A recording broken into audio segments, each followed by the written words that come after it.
Bu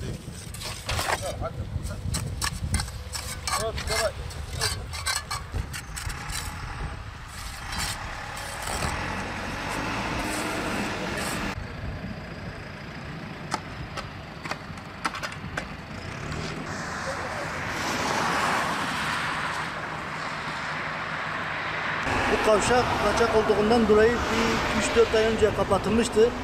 Sayın Valimiz sayesinde karayollarının desteğiyle bu kavşağımız yeniden hizmete açılmıştır. Hayırlı uğurlu olsun. Hep bu yolu kullanıyorduk, mağdurduk. Ta Toki kavşağına kadar gidip geliyorduk. Yolcular mağdurdu, biz de mağdurduk. Sayın Valimize teşekkür ederim. Bu kavşağın sevilmesi bizim değil, tüm vatandaşların sevindiğini düşünüyorum. Bana çok teşekkür ediyorum.